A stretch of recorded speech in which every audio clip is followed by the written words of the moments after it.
ser feito? Aquele abraço, boa tarde, bom tê-lo aqui na Band News Goiânia, doutor Paulo. Um abraço, Paulo Massad, a todos os integrantes aí da mesa dos debates, aos ouvintes especialmente da Band News. Saiba também que a recíproca da admiração é a mesma, viu, meu amigo? Um excelente 2024 a todos vocês e a todos os nossos ouvintes.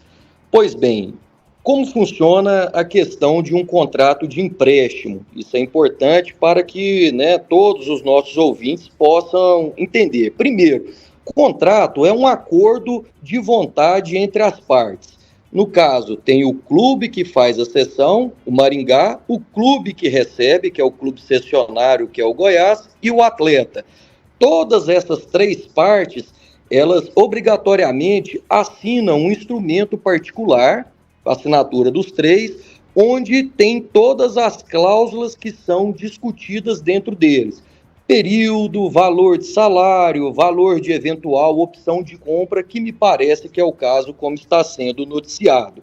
Acontece que, e esse penso eu que seja o grande ponto de debate, quando você inclui uma cláusula num contrato de empréstimo com opção de compra, em regra é o seguinte: olha, até o final do contrato de empréstimo, caso o clube cessionário tenha interesse em adquirir de forma definitiva referido atleta, paga-se um valor X pelos direitos federativos dele e e equivale a um percentual dos direitos econômicos, do que é negociado ali nesse contrato e a forma de pagamento também.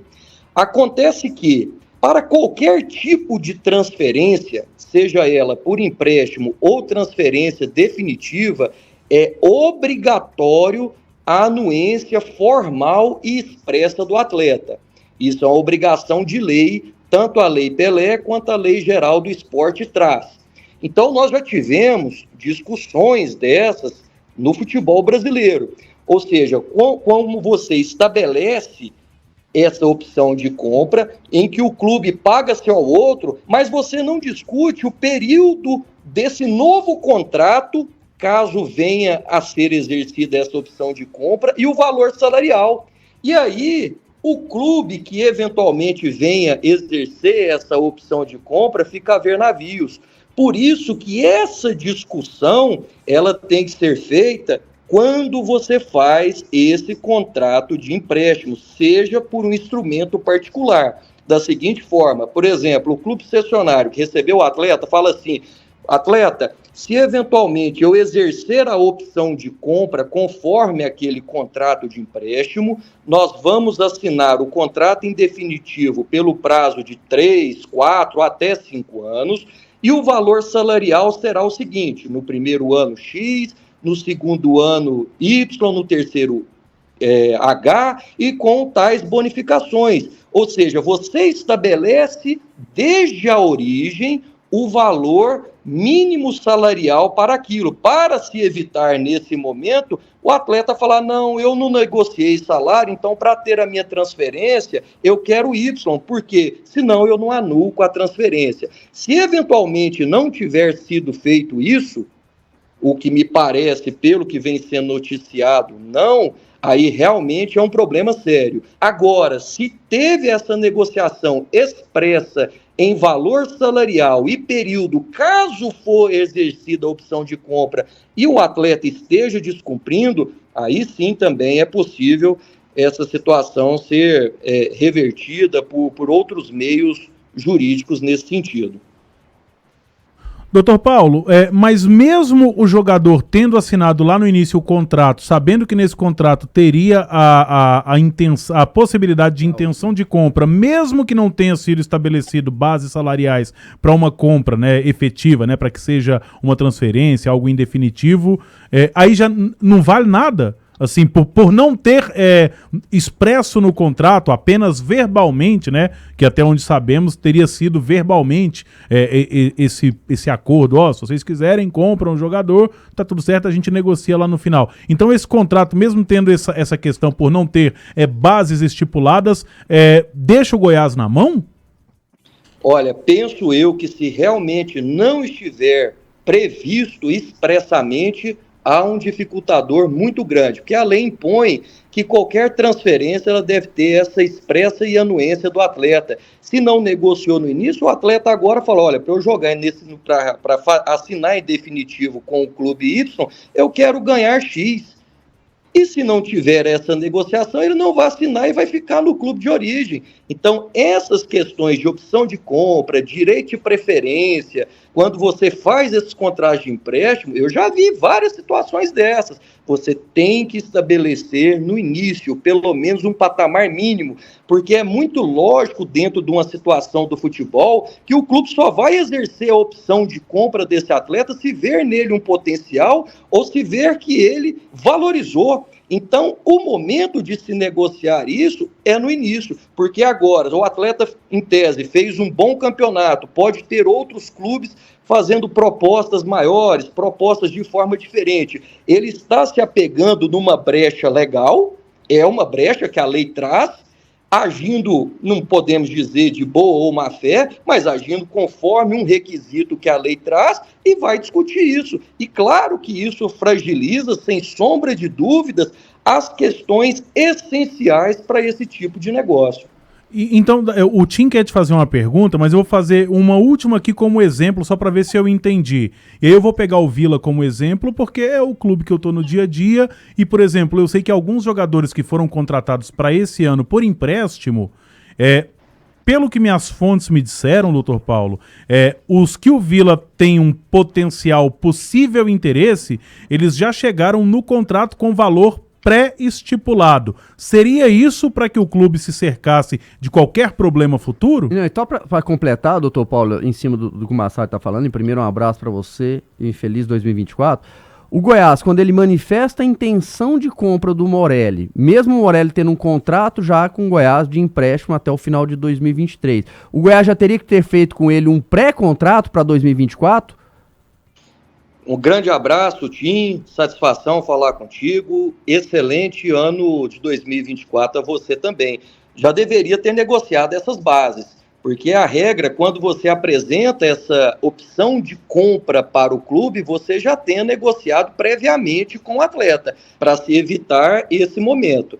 Então, assim, na pergunta que o Massad fez, por exemplo, determinado atleta tem uma opção de compra pelo Vila Nova. O Vila Nova já negociou previamente com aquele atleta de forma escrita, documentada, que, caso exerça a opção de compra, vai assinar o contrato em definitivo pelo período de X anos e vai pagar o valor de salarial Y no primeiro ano tal, no segundo ano tal, mesmo que posteriormente possa aumentar. Mas você tem que ter previsto pelo menos o mínimo, porque aí o atleta passa a ter uma obrigação decorrente que qualquer recusa imotivada dele, a Justiça, a Câmara Nacional de Resolução de Disputas, resolve isso com uma certa tranquilidade. Penso eu que esse seja o grande gargalo aí dessa negociação. Uma última pergunta aqui, doutor Paulo, é porque o João, né? O João Afonso aqui no chat, ele pergunta, doutor, nesse caso, quais são os direitos do Goiás? Olha, nesse caso, como nós, evidentemente, o contrato pode e deve estar bem cercado, eles vão discutir isso no órgão próprio. Possivelmente devem ter elegido aí a Câmara Nacional de Resolução de Disputas da CBF para poder discutir essas situações. E com certeza o clube que se sentir prejudicado vai tomar essas iniciativas. O Kleber Ferreira quer te fazer uma pergunta também, doutor Paulo. Fica à vontade, Kleber. Feliz 2024 para o doutor Paulo Henrique Pinheiro. É uma das nossas pilastras de sustentação, né? Sem dúvida. A gente fala e depois vai à fonte para ouvir quem conhece, porque a gente não conhece dessas coisas. Doutor Paulo, vê se eu entendi. O negócio tem 3 partes. O atleta, alvo da negociação. O clube que detém os direitos econômicos e federativos do atleta, que está negociando esse atleta, e o clube comprador. O clube que, no caso o Maringá, que detém os direitos do atleta, ele manifesta o direito, o desejo de negociar o atleta por aquele valor com o clube para quem ele emprestou o jogador. É preciso ter a anuência do jogador no momento em que faz o contrato de empréstimo. Se houver a compra, o salário será esse valor. Se não tiver, o atleta não assinando o contrato, mesmo o clube tendo o direito de compra, a segunda parte, uma das partes não vai assinar o contrato, todo o documento morre? Um abraço, Kleber Ferreira, também a alegria muito grande falar contigo, ótimo 2024 a ti. Vamos lá, de fato, o contrato, obrigatoriamente, ele precisa ter as 3 partes e as 3 partes com concordância sobre ela. O que deve possivelmente estar aí gerando toda a discussão é que o contrato para o exercício da opção de compra só deve possivelmente ter previsto o valor que o clube que está comprando, no caso o Goiás, paga-se ao Maringá para aquisição do atleta. Porém, não deve ter sido discutido o valor que o atleta passaria a receber salarialmente e o período de contrato caso essa opção de compra fosse exercida. Porque se isso tiver previsto, essa recusa do atleta é totalmente imotivada. Ela não tem sentido e, com certeza, isso será resolvido de uma forma diferente. Agora, pelo que eu estou ouvi aí de tudo o que já foi noticiado, o que está pendente é que não houve essa discussão prévia. Então o atleta falou, olha, tudo bem, você pode exercer a opção de compra, mas como você vai exercer se não existe mais o passe, você tem que negociar comigo previamente para saber se eu tenho interesse no período de contrato e no referido valor. Isso não foi negociado no início. Por isso que quando você faz, pelo menos a forma como adotamos, para se matar isso, quando você se negocia essa opção de compra no início no empréstimo, você já negocia, fala, olha, se esse atleta, eu exercer essa opção, atleta, nós vamos te pagar Y, tal valor por tal período de contrato. Pronto, estaria resolvido. Nós sabemos que o senhor tem compromisso, doutor Paulo, então deixa eu arrematar aqui perguntando ao Ney Ladeira se ele gostaria de fazer algum questionamento ao senhor referente a esse assunto. Se tiver, fique à vontade. Você tem algo a perguntar para o doutor Paulo Henrique Pinheiro, Ney? Doutor Paulo, primeiro uma boa tarde, um feliz 2024 para o senhor e com certeza, né, foi muito bem esclarecido, ficou muito claro, né, o que aconteceu foi que o jogador se valorizou, os empresários desses jogadores viram essa brecha, e você pode ter certeza, eu acredito que como ex-jogador a gente tem um pouquinho de noção como funcionam essas coisas, essa valorização fez com que alguns clubes, outros clubes, tivessem interesse no futebol do Morelli. E como teve essa brecha? Porque o Goiás esqueceu de fazer um pré-contrato, porque as partes só ficaram acertadas entre Maringá e Goiás, e esqueceram do jogador, que deveria ser feito também, vamos dizer assim, um pré-contrato, né, com o jogador estabelecido. Você vai ficar por mais 3 anos com os valores X no primeiro ano, no segundo ano valores X e no Y no terceiro ano. E não fizeram isso. E, obviamente, com essa valorização do jogador Morelli, você pode ter certeza que vendo essa brecha, e como deve ter, como eu disse, outras equipes tentando aí contratar o Morelli com valores mais altos, eu acho que cresceu, vamos dizer assim, né? Essa oportunidade ficou muito clara e favorecendo aí os empresários dos jogadores. Um abraço, Ney Ladeira, uma satisfação também falar contigo, excelente 2024 a ti e toda a família. O seu resumo é perfeito.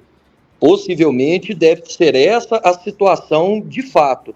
Ao invés, porque não caberia também, em termos jurídicos, não seria um pré-contrato, mas um instrumento particular.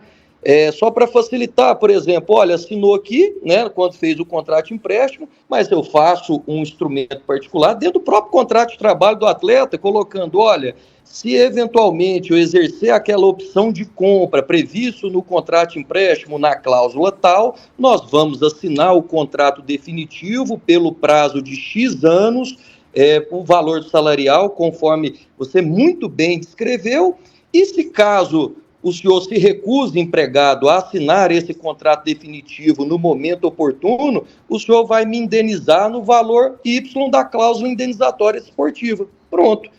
Em tese é isso. Infelizmente, essa não é o primeiro e não vai ser o último caso no futebol, porque as negociações são feitas muito rápidas, que tem que se colocar para assinar do dia para a noite. Em regra, não se acredita que aquilo possa gerar um problema futuro, mas e isso acontece muitas vezes que nem é uma situação, Ney, a todos que acompanham, que é de departamento jurídico, já vem uma questão negocial pronta e você tem que seguir o que é repassado. Fala, não, pode fazer dessa forma que na frente nós vamos negociar porque o empresário é gente boa, porque o atleta é de fácil trato, mas e agora?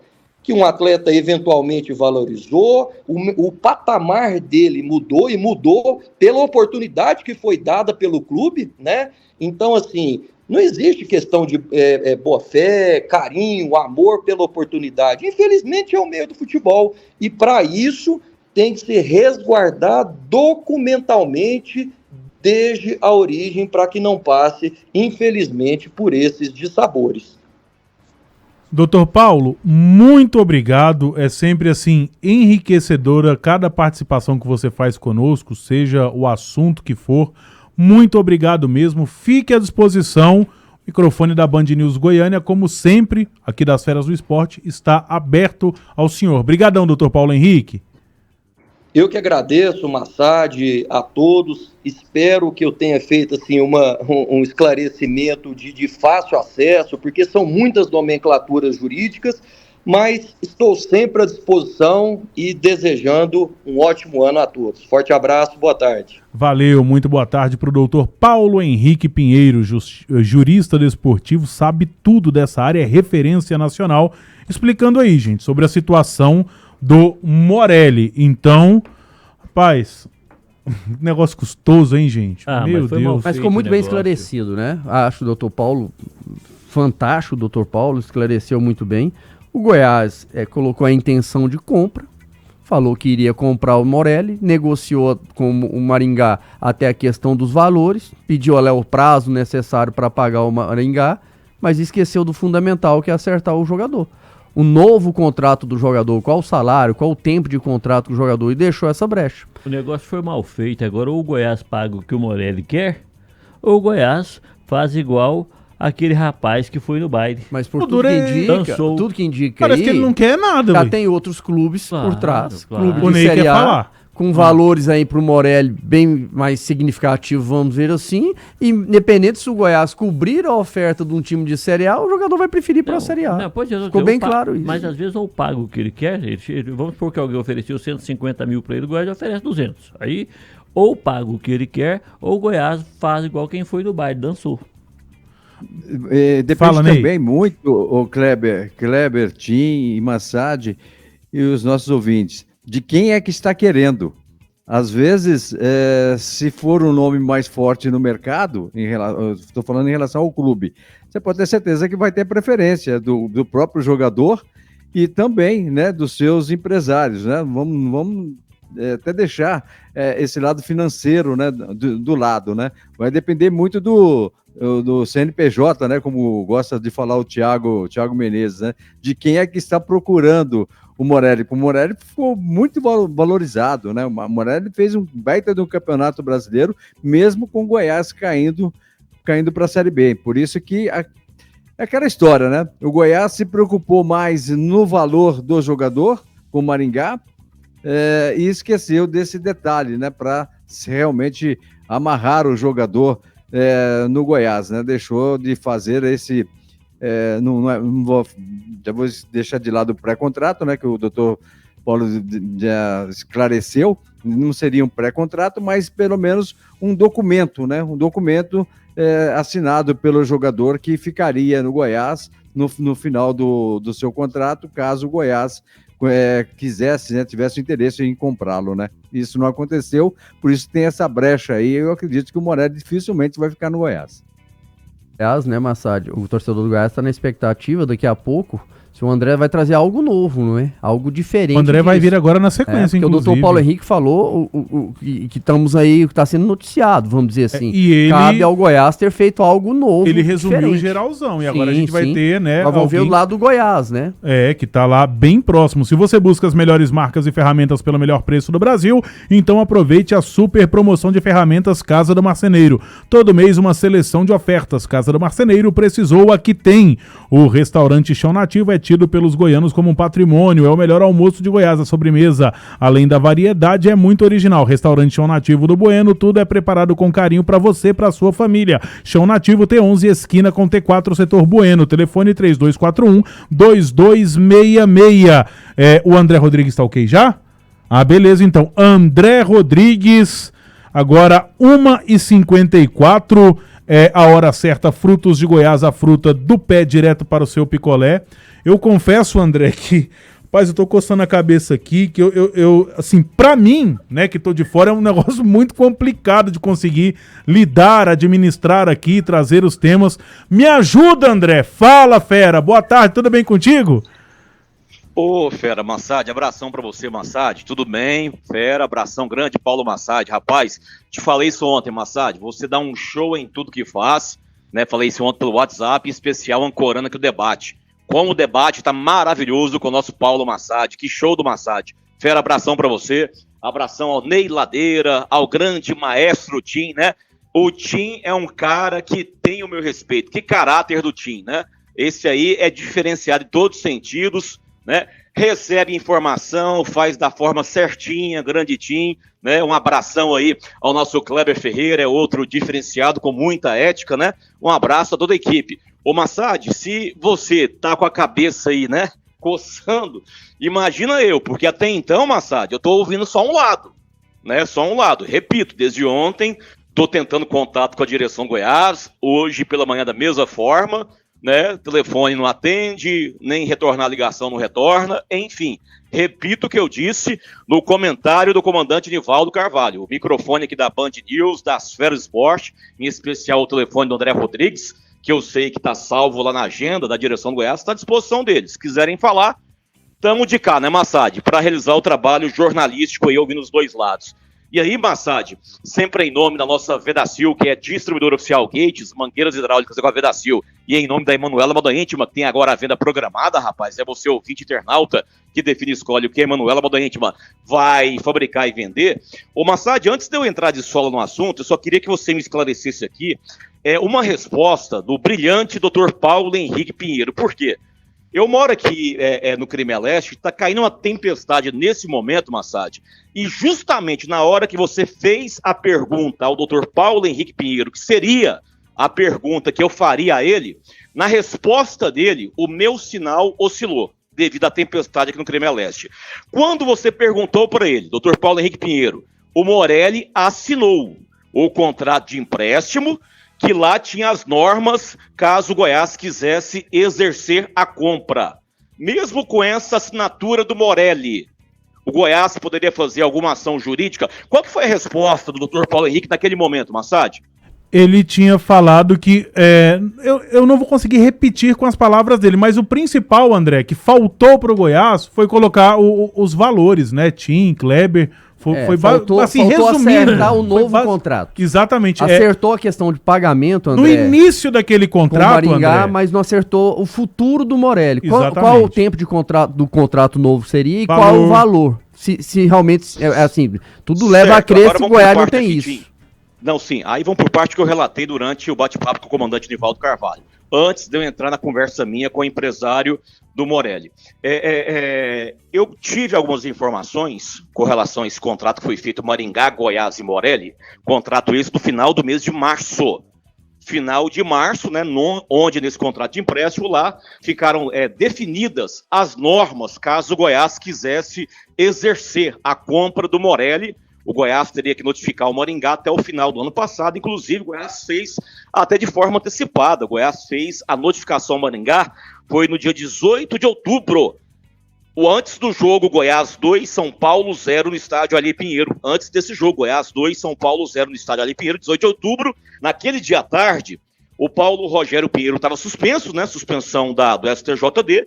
e o Arley Menezes, que era o presidente do Goiás no momento, o Arley então assinou o ofício encaminhando ao Maringá naquela tarde, 18 de outubro, antes de Goiás e São Paulo, comunicando ao Maringá que o Goiás iria exercer a compra do Morelli mediante as normas que estavam fixadas no contrato de empréstimo. Quais são as normas? 10 parcelas, R$100 mil, a primeira parcela a partir de fevereiro desse ano, de fevereiro a novembro, o Goiás pagando R$100 mil ao Maringá. E aí o Goiás passaria a ter 50% dos direitos econômicos do Morelli e 100% dos direitos federativos do Morelli. Então o Goiás nem esperou chegar a dezembro. Já em outubro, 18 de outubro, o Goiás notificou o Maringá, inclusive no jogo à noite, o Goiás, Paulo Morelli, sem saber de nada, arrebentou com o jogo, marcou um golaço e foi eleita a fera do jogo. A fera do jogo. Enfim. Aí, Massad, essas informações que eu tive do contrato, eu tive com uma pessoa de fora do Goiás. E aí, essa pessoa, ela me revelou que conversou com alguns juristas e o que ela sentiu. O Morelli assinou o contrato de empréstimo e estava ciente das normas para poder os seus direitos serem adquiridos pelo Goiás. Ponto. Essa pessoa entende, Massad, que pelo fato do Morelli ter assinado, daqui a pouco quem pode empinar carroça é o Goiás. Isso na justiça. Sabe? Que o Morelli tinha ciência da situação. Que o Morelli, mas eu não cheguei num acordo com o Goiás. Ok, não chegou num acordo com o Goiás. Mas você assinou o contrato e estava ciente que o Goiás poderia comprar 50% dos seus direitos econômicos e 100% dos seus direitos federativos em 10 parcelas de R$100 mil. Ok, você não quer fechar com o Goiás, mas para onde você for, Morelli, o Morelli estava ciente, mediante a assinatura dele, que teria que então alguém negociar com o Goiás. Né, porque 100% dos direitos federativos estariam vinculados ao Goiás. Né? Esse é o entendimento, Massad, dessa pessoa de fora do Goiás. Por exemplo, o Internacional quer comprar ou adquirir o Morelli, fecha com o Morelli vai para o Internacional, e o Goiás entra na justiça, daqui a pouco o Morelli não pode jogar, até que o mérito seja julgado. Não se consegue uma liminar, o Morelli vai jogar com liminar, daqui a pouco a liminar cai, e aí? Quem fica com a razão? Inter, Goiás, por aí vai. Então, é muito nebulosa essa situação. E aí, o Paulo Massad, só para encerrar com você, pela manhã eu tentei falar com o Morelli e também na hora do almoço, por volta de 12:30. Não tive sucesso.